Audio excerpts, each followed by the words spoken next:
Hi, Sterling Allen here, PESN. For This Week in Free Energy, you can join our weekly tally at thisweekinfreeenergy.com. And today, first a little housekeeping. I've been getting a little bit behind the game in doing these weekly updates without a set schedule.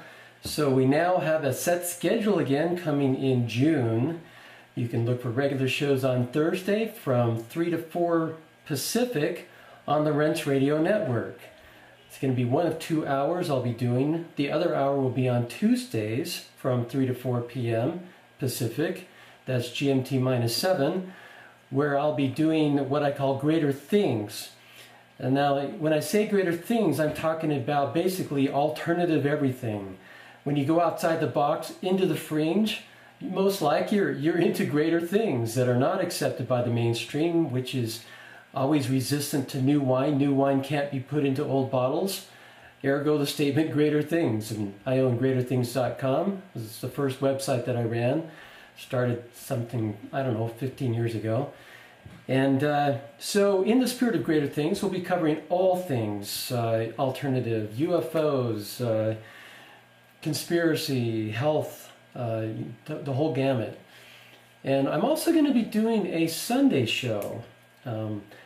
I'm going to be calling it Sterling Sunday School. And for those of you who are a little more religious or have that background, you might find that of interest. It might be a little better than what you get in your Sunday school in some regards. I'm not as charismatic as some of the Sunday school teachers come, but I do have some great content and I've been sitting on for years and years and years, and it's time for me to stop sitting on it and come back out of sabbatical and start teaching again. So I'll be doing that, and you can read about all that over at FreeEnergyQuest.com, which forwards to our right now to PESN.com, where we've got an index page about the upcoming shows, upcoming guests. And my first guest on June 10th is going to be Carrie Cassidy from Project Camelot. She agreed to come on and launch the show. We'll be talking about all kinds of fun stuff. Who is God and how do ETs play into what God is, and that ought to scratch your head a little bit in thinking about that. It's a fun topic. And she's also going to join me for my second Thursday talking about when I did an interview with her last Saturday on her show. It's the first interview I've done with her. We've been communicating by Skype off and on for the last little while. And she finally had me come in on her show. We had a 2-hour show, and that's linked up in our news. You can listen to that. She talked about how some of the whistleblowers she's talking to, the deep insiders who are basically coming out, they're tired of being secretive about all this stuff. They say that the Black Budget Project dudes have had free energy technologies for years. And she even went so far as to say that even some power stations, some utility power stations, have had free energy technologies they've been using. They could have dropped the price to their customers substantially, but they don't. And that's going to be quite interesting. I'd like to delve into that whole aspect with her in the second show on, let's see, that's going to be June 10th, 12th, June 19th will be that show. And then coming on July 3rd, we've got Dave, who's going to be talking about his FreeEnergyParty.org movement. He's got a major movement. He's got like 24,000 likes or subscribers on his Facebook channel. That's pretty phenomenal. Really does some great work over there. Had a nice chat with him today. He's going to be one of my guests. And put the invitation out to a few others. Fred Burke's going to be coming on, I think the second, he's my second guest after Carrie Cassidy. So we're going to have a lot of fun. And you're welcome to make suggestions for shows or raise your hand if you'd like to be a guest. The Thursday shows, again, will be focusing on energy, as we do on this show. We'll be doing the This Week in Free Energy synopsis at the beginning, and then we'll go to the interview with a guest, if we have a guest. If not, there's plenty of things to talk about. I'm going to be going to India I just finished submitting all my paperwork for getting my visa. The end of June. That's being paid for by a group who has a waste for energy technology over there. It's going to be showing me that, and we'll be featuring it in our news. Hopefully to also visit AG Energies. That's that 1 megawatt Qmogen technology that a couple of our guys, Degery and what's his name? Sorry, I forgot the other guy's name, Gotham. We're going to be going there tomorrow, Monday, to visit their facility and see the 1 megawatt in operation. And they said for personal reasons they had some things come up and they have to put it off for at least a week, so that's being postponed. But Gotham actually went, speaking of that, remember last December we put up in our news that we had found a video about a 350 kilowatt Qmogen. These things are massive. It's like the size of two vehicles parked one behind the other. You know, the girth isn't that big, but the length is about that long. And the girth of these things is, I don't know, 5 feet. They're pretty big. And actually, in the interview I did with him, he said it could fit in a 20-foot shipping container. Actually, it'd be a 40-foot shipping container. It's like 21 feet. It's just a little bit too long to fit in a 20-foot shipping container. They've got the motor, they've got the transmission, they've got the flywheel, big huge flywheel, probably 6 feet in diameter. They've got a big huge alternator. And in our news we called it a 350 kilowatt system. It turns out it's actually 1 megawatt, they claim. And they claim that they've built 4 more of these and have sold 4.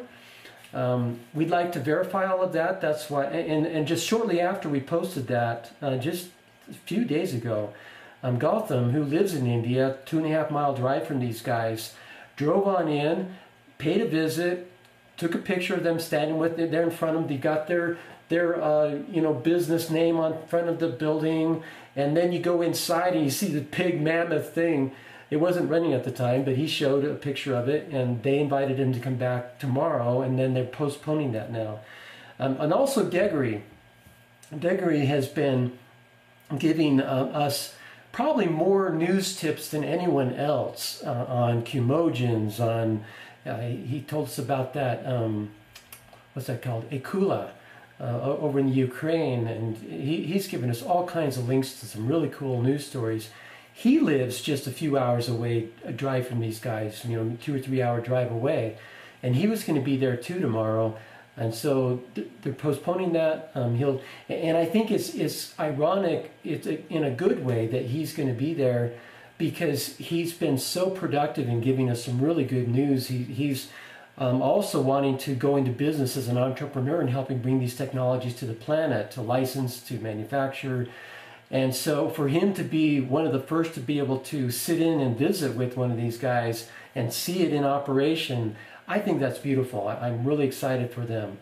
And based on how that turns out, will determine whether or not when I go to India with Jay, if we'll be going there as well. We'll be visiting Ozog, that's Najendra Singh's technology. It's kind of like a Qmogen, but it's a little bit different. He claims to have some weights and gravity involved.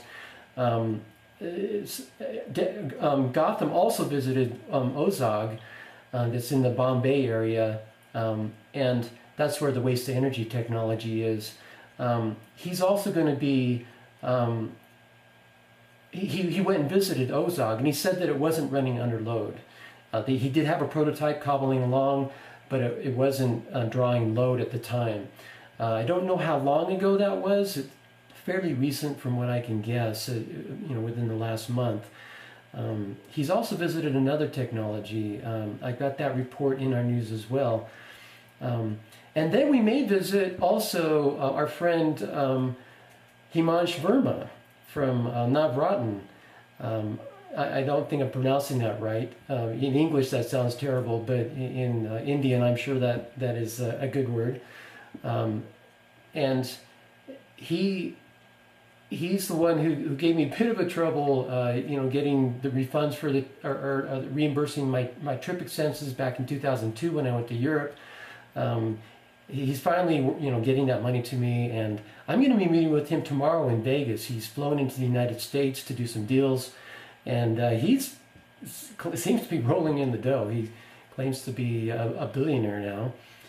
He's working with a concrete company that creates green concrete. They still have their 5 kilowatt Qmogen. You'll remember that he's the one, about a year and a half ago, he flew into Salt Lake City expressly to meet with me. Mark Danzi came to, we had a little meeting there. He went to Mark Danzi's facility there when Infinergy was in Salt Lake City. They had a lab, they had a bunch of stuff set up. And then I went to his hotel room, and in the hotel room, he showed me this video of this Qmogen.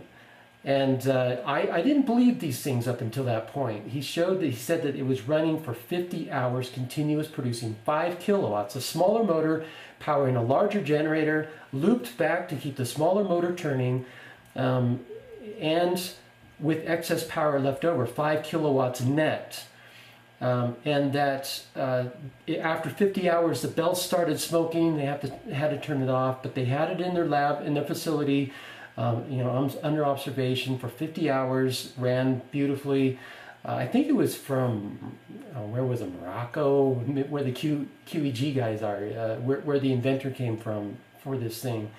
He showed me that video. The next morning, I got an email from, and ironically, we just had this big deluge, a big, huge flood came through, and I was staying at my mother-in-law's house that night, and actually had to wait for some road equipment to clear a path through some mud that had gone across the road there in Saratoga Springs, just west of Utah Lake, where I was staying that night. So that's kind of weird, because the next day we're reading about this big deluge that happened in India. A town was swept away, and it was just kind of a synchronistic kind of thing. And now we're going back to India with the Qmogens, of 1 megawatt Qmogen. But the next morning I got this email about a Qmogen in Spain. It wasn't called Qmogen. That's a term that I coined a few months later, where the letter Q, you've got the little tail that hangs off from this self-loop thing, and the tail represents energy left over, Qmogen for motor generator. I got this email about a Qmogen in Spain. And it was also, I called them up, talked to them, and this is like a fire suppression company with a reputation to keep, and right there on their homepage they had a link to this generator system that they had, and it was a self-loop system. They described it as requiring no fuel, that it runs itself, and it has excess energy left over. They showed a video of it running. So it's like 2 witnesses, boom, boom, just within hours, within 24 hours of each other. I had those 2 witnesses, one from Himanj, who I'm meeting with tomorrow, and one from this company out of Spain. And then we started our Qmogen index, and now we've come across 53 different Qmogens that we've put in that index from 16 different countries around the world. It may even be more than that now. So a pretty impressive list of evidences are piling up here. One of these days we're going to be able to have full vindication. These things can go, bang into the marketplace. But as I told Carrie Cassidy in our interview Friday night, I really believe that the #1 reason that is holding back these technologies from the market is that we get the government we deserve, we get the energy we deserve. And right now, the world deserves tyranny because of all the wickedness that is sown. When an individual sows wickedness, they reap captivity. And it's the same of nations. When nations reap wickedness, they reap captivity and tyranny, as it's called. And so until we stop deserving tyranny, we're not going to deserve free energy, because free energy is all about freedom. It empowers the individual to become who they want, to not be suppressed, to not be under the thumb of the man, to have to work this 9-to-5 job that they hate. They can start doing things that they love when they don't have to worry about the fuel for their car and for their house, and they can grow their own food in their own greenhouse 24/7, 365, through the winter, no problem, because you've got free energy. You've got this thing that harnesses the will work of nature. It can open up all kinds of possibilities. It enables jetpacks. It enables, it's really the technology of the future to bring us this world of no poor among us that the prophecies talk about. But we're not going to deserve that until we stop deserving tyranny. And there's an awakening that's happening. The Snowden thing woke up a lot of people. There's other things that are people's consciousness is shifting, but it's apparently not quite enough. I don't know what it's going to take, but we're getting close. We're getting really close. And so just something to think about. It's not because the technologies aren't real. It's because we're not ready. That's my take. And, there's a lot of technologies accumulating, piling up in the wings, more every day that new inventors are coming up with stuff.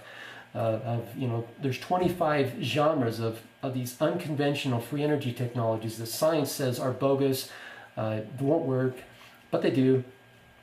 So anyway, talking about presentations, I'm going to be on Ben Swann's his radio show on Tuesday at 12:30 Mountain Time. I think they're Central Time, but it's 12:30 Mountain Time. I'll be on his show. They got a call from his producer guy. He was contacted by some guy talking about these cars that run on water, the Stanley Meyer stuff, and he was like asking me, "What do you know about this? What can you tell me?" And I gave him some links, told him who has the device right now, some people who are replicating it, some people I know who have replicated it, run cars on it. They're not ready to go public yet. I know the guy, he's the guy that got me started in this. Welton Myers is involved in that. I'm looking forward to when they can do their announcement. He's been sending me press releases for the last year, and his team members go, "Oh, whoa, not yet, no, not yet, hold off." And so I'm holding off, but they've been working with Freddie Wells. Sorry if I'm spilling the beans on that. Freddie Wells is still alive, and he's still out there kicking, and still a character. We love him. Anyway, I just gave him some tips, some names to go from, and in the process, said, "Hey, I'd love to come on your show and talk to Ben about this stuff." So we're doing it. And then I also got a link up for the presentation I gave down in Brazil at the International Conference on Free Software. Thomas Soares down there. That presentation went pretty well. I also, in that presentation, you're going to want to watch this for this reason. I talked about a new free energy technology that's being open sourced by the president of the New Energy Systems Trust that I founded 2 years ago. The current president is Mike Waters. He's phenomenal, and he's invented this thing. It's a turbine, a turbine that is a wind turbine of all things, and the thing is many times over what the traditional turbines can do. And in that presentation, I kind of went through the ramifications of that to show how backwards and obsolete modern science is. And here's a leader in the free energy movement who's come up with a wind turbine that is many times better, not percent, times better than conventional free energy technology. You want to watch that video because I talked about it. I showed the video that showed some of the physics of it, how it works, why it's better, and some of the numbers that have come up on it. So check that out. That was my presentation at FISL 15. Open Source FE was the name of that presentation. You can go to sterlingspresentations.com and it's linked up there too. FreeEnergyNews.com has taken a hit, not an intentional hit. The guy who was hosting it for us and a bunch of other websites I had, he was hosting them for free, no limits on bandwidth, memory, etc. And I stopped hearing from him. I was trying to get a hold of him. I was sending him an email, sending him Skype, leave a message on his answering machine, sent ground mail.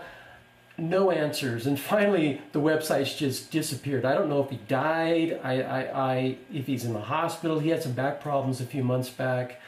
I hope he's recovering, but I couldn't find an obituary on him. But we lost Greater Things, or FreeEnergyNews.com, so we had to redirect the URL to the old location. So the content right now is about 1.5 years old. I was able to recover a few of the Free Energy News segments, or this Week in Free Energy segments, about 5 weeks of those, the last 2, and then skipped a week, and then we went back a couple of months. And so I'll be able to recover stuff from archive.org from about 3 months back, but there's about 2 months that I'm missing. So if any of you guys know of a website like Google where you can go to Google Cache and you can see a copy of the page that as it existed on such and such a day, Google Cache only goes back about a month. And so there's about a 2-month period when I'm missing content. I'd like to repopulate those pages. It's really easy. I just copy and paste the code, put it back on the site. You know, it's about 5 minutes per page to repopulate it. Not that bad. I thought it was going to be worse, but it's not that bad to repopulate it. So there's about 1.5 years of content that I need to redo, including all the shows we did with Gary Hendershot before he went on hiatus. And Gary, shout out to you. You're doing a great job there on the Rense Radio Network, doing your show on Mondays, Wide Awake News, on McGrath's show. I just really enjoy listening to your show. And I'm going to be joining the ranks there at Rense Radio. I don't think they've got me linked up yet, but you can go. They'll have it pretty soon because I haven't given my content yet. That'd be part of the reason. Moving on to other QMogen or free energy technologies. We covered that. Oh, the last time I was on, the big news was I was going to be making this visit down to California to visit the solar hydrogen trends, which is a misnomer. It really doesn't have anything to do with solar, except maybe the etymology of how they got started. They may have had some solar stuff involved, and they're thinking that they can power this thing with solar panels because it's so low energy requirement. You know, 400 watts can produce 400 times over unity, they claimed, based on results from an EPA certified laboratory, Air Kinetics Inc. I mean, if you can imagine a company that should be able to measure airflow or flow of gases, Air Kinetics Inc., EPA certified, what's the other emissions company in California is like really strict. They're certified with them. Highly reputable company. The numbers that they gave, and I looked at the numbers and I ran the math on it, said 577 times over unity, more gas being produced in the form of hydrogen than the energy it took to run the thing on the front end.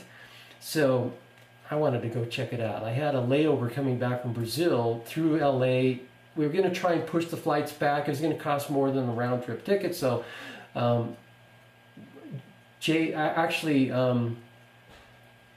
Himansh Verma, who I'm meeting with tomorrow, coughed up some money for me to be able to fly down there so I wouldn't have to drive. And I was able to go down there, and they did a test on last Friday. It was a week ago, yesterday, 2 days ago. And it was, you know, supposed to be this government group that had this testing equipment to third-party test this thing. They were interested in the technology, and Air Kinetics was there again as another third-party group, and then they're going to have even a third-party group in. And so, you know, it just looked like it was going to be an amazing event. And it turns out that the guys from the government didn't bring any equipment other than they brought a hydrogen sensor to measure percentage of hydrogen gas, and it was so sensitive that it was actually fouled up by the chlorine gas coming out the swimming pool. We were outdoors in a patio area, and there was a swimming pool, and the chlorine gas apparently fouled it up. It wouldn't even work. So the one piece of equipment they brought didn't work. Air Kinetics didn't bring anything because they thought they were there as an observer. I was there as an observer, and all they had was this little anemometer that had a lower limit of, 186 cubic feet per minute or something like that. And the thing wouldn't even turn when you put it over the 1-inch opening, 1.5 or 1.25 inch opening. It wouldn't turn at all. But then when they put it in front of the 1/2 inch opening as it was producing gas, it would just barely turn.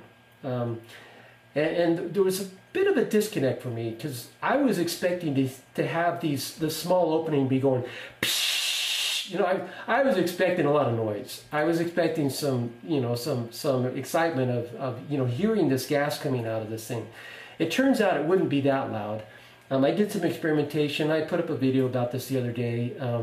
That if you take that your lungs are 6 liters. The average male is 6 liters in your lung capacity. If you breathe in and then blow out, that's in half a second, that amounts to about 1,000 liters per minute of air. But air is 14 times more dense than hydrogen. And supposedly this is hydrogen gas, 93% hydrogen gas coming out. So it's going to take 14 times that volume to make that same sound. You know, it's not going to make that kind of sound. So if you do 14 times that, you go over 7 seconds instead of half a second, you can just barely hear that. And as I put my hand in front of it, you really couldn't feel anything, even in the half-inch opening. There's just barely a sensation. You could see the vapors coming out. So I was like, this doesn't seem like 1,000 liters a minute. And I had overestimated how much it was going to sound, what it was going to sound like. I thought it was going to be much louder. But I questioned the air kinetics guy, and I wanted them to run the tube, the outflowing gas tube. They had a tube hooked up to it, and they had 5-gallon buckets out there, and they had a 2-liter beverage bottle. We emptied it out. Could have just, filled it up with water, turned it upside down in the 5-gallon bucket, almost full of water, put the air bubbler into it, or the air hose, not the air hose, the hose from the hydrogen generator into it, and measure 2 liters, raise it up so that by the time the air fills, helium or hydrogen gas fills the 2-liter bottle, it's going to be the same level as the top of the 5-gallon bucket, so it's not adding to or diminishing pressure to the gases. That's 2 liters by definition. They're at sea level. You're not going to get much closer than that on just ease of instrumentation. I mean, that's very accurate. It's going to be plus or minus 0.1%. And the inventor just said, no, you're not going to use barbaric methods on my Ferrari. You're using a donkey method on a Ferrari device. Not going to do that. I don't want to have the reputation of you measure my device with a 2-liter bottle. Not going to happen. I'm not going to have that reputation. And so he wouldn't let us do it. Just that reality check of, how much gas is this thing producing? And just based on the audible sound that you should be hearing, you can hear if you blow through a half-inch opening where you rather than taking half a second, you blow out over 7 seconds, take a full breath and blow over 7 seconds. That's 720 liters per minute of hydrogen gas equivalent. That's what it should sound like. You can hear it. It's like, you can hear it. And we didn't hear anything. And so I think that's a reality check that they're not producing that much gas. I do think, based on the anemometer we had that we put over that half-inch opening, and we calibrated, I took a 5/8" tube that they had there, and I blew on it with my breath to equilibrate, or to get approximately the same rate of speed that it was when it was sitting in front of that half-inch opening. So I was just blowing it, so it was just barely turning, just to the point where it would stop or it would just start. That was the point it was, so just barely turning. And I measured that it took 24 seconds for me to expel my air to turn that thing. I didn't take a full breath when I was doing that. I was under pressure. I was the bad man on the block. They didn't want me. I mean, there's some bad vibes going on there, as you can imagine, because I'm saying I don't believe it. I'm calling bogus on the air kinetics data. And so I was able to take that test, 24 seconds, which comes to 24 liters a minute of air. And you do the calibration to hydrogen, that comes to 175 liters per minute of hydrogen, which is about 10 times over unity. If you do the kilowatt equivalent of that much hydrogen gas versus the kilowatts that they were running the input power supply, which is pretty good, 10 times over unity. Even if it was 3 times over unity, the science should be standing up and taking notice. And so I do believe that there's definitely something there, definitely worth pursuing. I've taken it out of the top 5 because there's a number of reasons for that. If they're converting oxygen into hydrogen, that could be a problem on the planet. We kind of need oxygen, and if everyone starts using these devices to power their stuff, our oxygen is going to be diminishing, and we don't want that. So there's a number of other reasons. They didn't measure they've not ever measured for any kind of radiation. If it's a cold fusion process, what kind of radiation is coming off it. He thinks it's beta coming off of it, which is, can be shielded by water. It's very benign as far as the radiation goes. You can easily shield it. So they've really not gone there. It just seems like they're a lot earlier than what I had anticipated in their process. But they're still in the runners-up in our top 5 listing, and they are planning on having another third-party test come in. I talked to Jacob. I'm going to be down in that area with a family vacation next week, and I was hoping to stop in again, but he's also going to be on vacation, so that's not going to work on our schedules. But Russ Greaves lives in the LA area. He's just a couple of hours drive away from them, and he's more than happy to go in and run these tests and do these measurements that we were talking about doing. He comes with my full recommendation.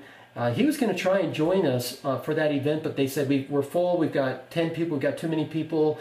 They had, on their side, I think they had 12 of their team members show up in the course of the day.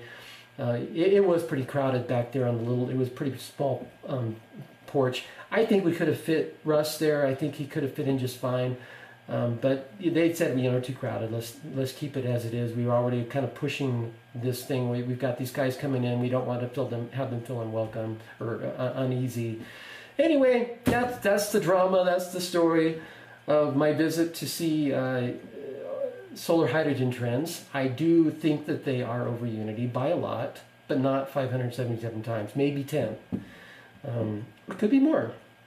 So let's do a really good test and measure it. I'd like to go through several different inputs, start at 200 watts, go up at 25 watt increments up to 700 watts, and see what kind of curves they trace out on a plot, input versus output. There may be some interesting things going on there. And with running it into a 2-liter bottle, you can measure that really fast. I know I've done this a couple weeks ago. It's really easy to do that. You can take that measurement, to set it up, to take the measurements, turn the knobs. You could do one measurement every 5 minutes. No joking. It's that easy, really easy. So you can just crank out the data, turn the knobs, do the different input settings. You might want to wait for the system to equilibrate, so you turn the knob, let it wait for 15 minutes, work on your computer, come back, take another measurement. But it's something that is definitely doable. QEG. I've got some news from the QEG. Quantum Energy Generator, the open source Timothy Thrapp's plans, and Timothy Thrapp was not too happy about that, but he's calmed down a bit about that, because we put in a big plug for him and said, hey, if you go commercial with this thing, send some donations over, send 5% royalty over to Timothy Thrapp. He deserves it. He's one who primarily developed some of the aspects of this, not the complete system that they came up with. They figured some stuff on their own. But they're claiming, as of the 21st, over Unity. So that I think that it went all the way up to, 6 times over Unity. It could even be up to 10 times over Unity that they're claiming. They're getting down in Morocco. But in the most recent, they started the 3rd fundraiser, and they say that they want to, they're looking for another $19,000 to, they want to go to the UK where they've got some great equipment. They've been in Morocco where they've got third world equipment, and they're kind of tired of that, so they're going to go to the UK in a nice facility with all the dressing that they need. But they do need some funds to cover the plane tickets, some of the expenses.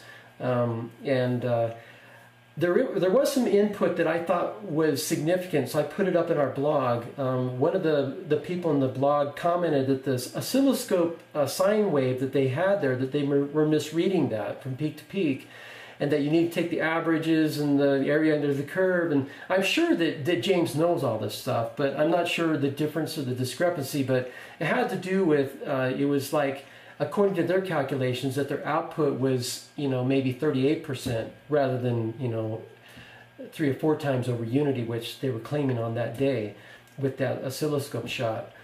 There's still some doubt as to whether or not they've actually achieved over Unity. The numbers that they gave in their fundraiser seem a little bit Mickey Mouse to me, because they're everywhere from, they're up to 28 times over unity down to like 3 times over unity, and it's actually, it was the output that killed 28,000 kilowatts that they were claiming at one point.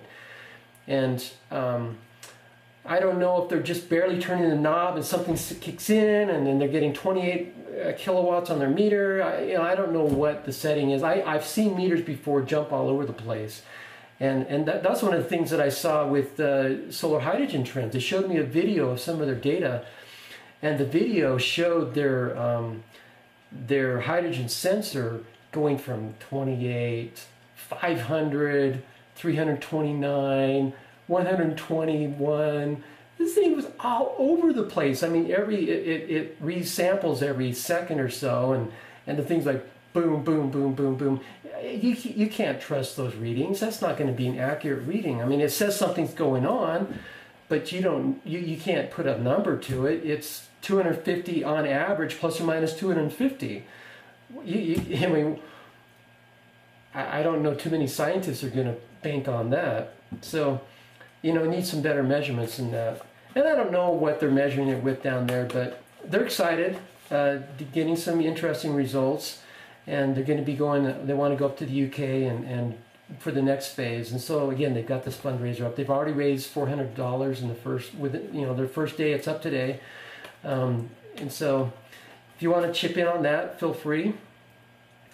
Tesla Tech coming up July, the last week in July.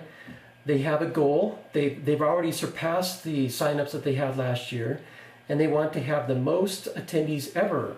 So they're putting some promotions of, if you sign up 2 people, you get the third one free, or I can't remember what it was, but they've got some special deals that you can get in. Teens come in free. That's always the case. They don't have to pay. They want to get some young blood coming in. James Corbett did a special or did an interview where he talked about blacklight power. And it's kind of sad that we have to mention when the alternative media gives us a mention, any free energy technologies that we're tracking, that it's noteworthy. It's kind of sad. I mean, alternative media should be all over all this stuff. I mean, they don't have to report on it as in depth as we do, but at least they can hit the high points. A story a week. I mean, we're doing 2 or 3 a day. There's so much going on, and that's just me. And then you've got Frank Ackland over at ECAT World doing 2 or 3 stories a day on the cold fusion developments, and you've got Cold Fusion Now. They're cranking out stories, and there's all kinds of material out there. Great things going on. And oh man, James Corbett mentioned blacklight power on his show. It should be. I don't know, it's pretty sad. I actually sent a pretty ranking letter over to Alex Jones and his crew today, bemoaning the fact that they're giving so little attention to this stuff. And not only that, did I have this in my news to mention? I think I mentioned in the last couple weeks ago when I last did one of these shows, they had Stansbury Research guy on, and they're praising big oil. These deep oil wells are going to be our energy salvation. It's like, hello, it's like Benedict Arnold moment.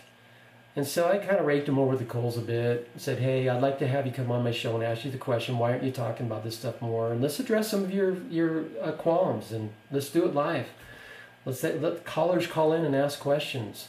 Kind of give him the opposite of the who's that guy? He was on where he raked him over the coals about guns. Pierce Morgan. Have a Pierce Morgan moment in reverse. He's on the hot seat this time, and needs to be called out. Anyway, we'll have to see what happens there. I had an interesting story that I heard about them that I may be sharing if he doesn't respond to our invitation. Moving on, don't need to bemoan that too much. Where were we? I put up a link about a magnet motor from South Korea, and some readers reminded me that I covered that 3 or 4 years ago. It looked new. I guess I got a good short-term memory, but not so great of a long-term one. So we already covered that. And the comments are that probably not real if they've not done anything it looked like some pretty good engineering, but somebody commented that the way the pistons are going on this thing, it was magnetic pistons basically going in and out against the drum that was spinning with magnets in it. And with the way the pistons were going, that thing wouldn't last for very many hours because it didn't have counterweights and things like that. So there were some engineering problems with that. And then want to mention, I put up a story today, 31,000 scientists reject global warming, signed the petition that 9,000 PhDs have signed, over 9,000 now. I just signed that up. I signed it several days ago. I finally sent it off to them today. It's been in the hopper. Mike Spitzauer, more hot water. Federal prosecutors recently amended the indictment against Spitzauer to add bank fraud, filing a false tax return, and additional instances of wire fraud. He was already charged with wire fraud, aggravated identity theft, and money laundering.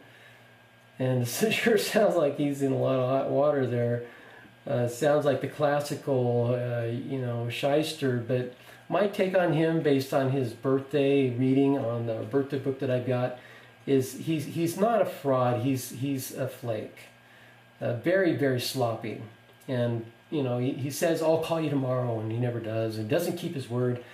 And so I was always wondering how he could even run that company with how flaky he is, but apparently some of these problems with his flakiness have caught up to him, and they're being called, fraud in a legal sense. So that's unfortunate. And actually, this guy who's paying for my trip to India was involved with Mike Spitzauer, and I think paid $3 million, a lot of money for that technology, for licensing, and he's mad at Mike Spitzauer, and that's when I first got the wind of it about 3 years ago at Tesla Tech conference.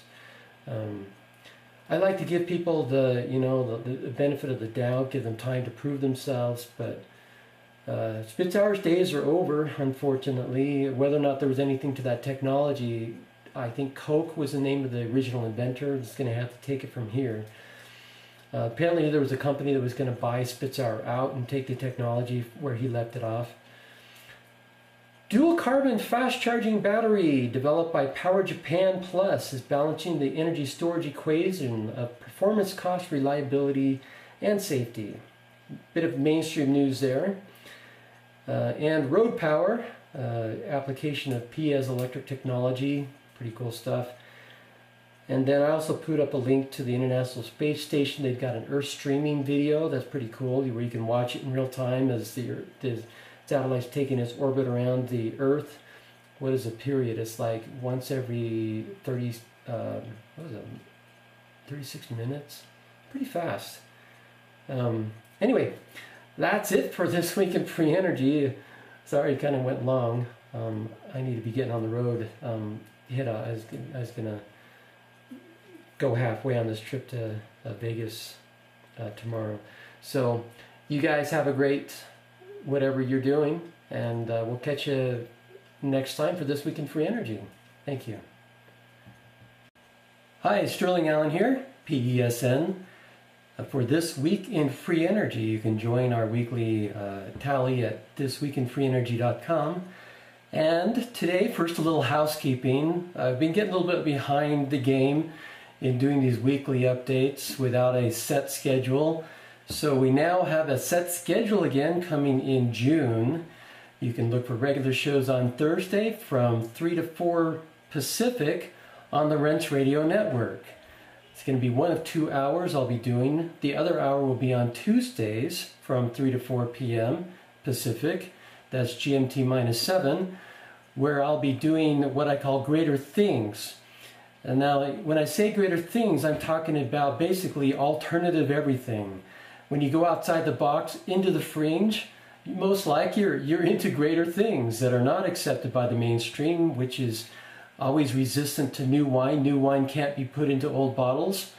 Ergo the statement Greater Things. And I own greaterthings.com. This is the first website that I ran. Started something, 15 years ago.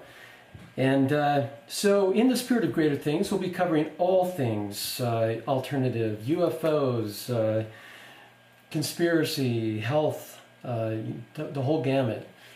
And I'm also going to be doing a Sunday show. I'm going to be calling it Sterling Sunday School. And for those of you who are a little more religious or have that background, you might find that of interest. It might be a little better than what you get in your Sunday school in some regards. I'm not as kicked.